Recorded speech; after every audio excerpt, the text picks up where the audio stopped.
한 대만의 유튜버가 우리 홍대 길거리에서 폭행을 당했다는 내용인데 영상을 좀 먼저 보도록 하겠습니다. 大家热烈分享文章的那个主角，然后这边也都是 OK 的，这边也都是有一些 OK 的地方。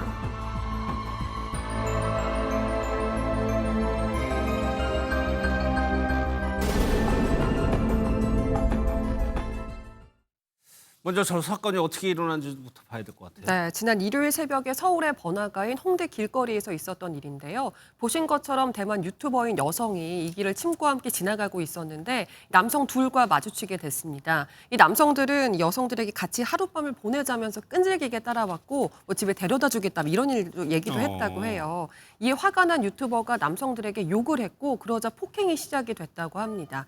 보셨지만 온몸에 멍투성이었고 그러네요. 뭐 예. 엄지손가락이 골절됐다고 주장하면서 여성이 SNS에 이런 사실을 공개하면서 지금 온라인상에서 논란이 이어지고 있는 예. 상황입니다. 그러니까 경찰도 출동을 했겠죠. 네, 당연히 중대한 사건이니까 출동할 수밖에 없는데요. 문제는 그 이후의 대처와 관련해서 조금 부족했다 이렇게 이제 유튜버 측에서 이야기를 하는 것이고 예. 한국 경찰이 형편없었다라고 표현을 쓰기도 했습니다.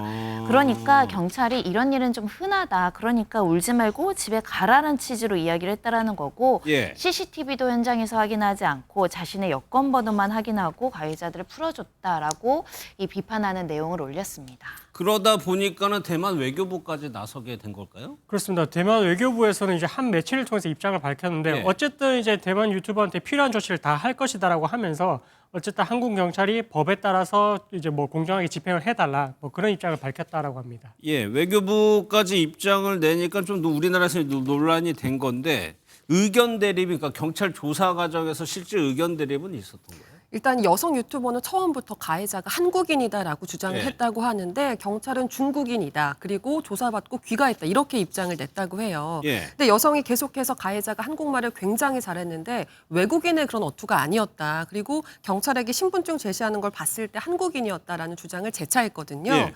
이 주장이 나온 지 약 7시간 뒤에 경찰이 다시 입장을 냈습니다. 가해자는 한국인이 맞았고 경찰 측의 실수로 약간 혼동이 있었다. 이런 해명을 한 겁니다. 그러면 경찰은 7시간 번복한 걸 왜 그랬습니까? 그러니까 이게 공교롭게도 이 대만 유튜버가 14일에 이 사건이 있었는데 15일에도 대만 유튜버가 똑같이 지금 이런 폭행 피해를 당한 게 있었습니다. 그러다 보니까 뭐 이름도 비슷하고 직업도 비슷하고 이렇게 뭐 사건이 어쨌든 유사하다 보니까 경찰 입장에서 혼동을 했다라는 것인데 근데 또 이제 이 유튜버가 또 SNS에 올리기로는 또 이제 뭐 언론에서 이런 부분들에 대해서 이제 처음에 가해자가 뭐 중국인이다 그다음에 이제 한국인이다 이렇게 이제 잘못 이야기를 한 것이다 이렇게 언론 탓을 해가지고 뭐 이 사실관계에 대해서는 조금 더 이제 좀 지켜봐야 될 것 같습니다. 그런데 이 유튜버는 그 번복하는 과정에서 또 피해를 당했다고 얘기를 하고 있어요. 왜냐하면 유튜버 댓글로 아니 한국인이라더니 왜 너 거짓말을 했느냐 혐한하느냐 뭐 이런 취지로 이제 악성 댓글이 이제 수백 건 달리다 보니까 정신적 피해를 호소하고 있는 부분이 있고요. 예. 나아가서는 한국에 요즘에 K-팝이나 뭐 여러 가지 콘텐츠 때문에 한국을 찾는 사람들이 많은데 이렇게 한국 내에서 폭력 사건이 나왔는데 한국 경찰이 제대로 대처 못한다.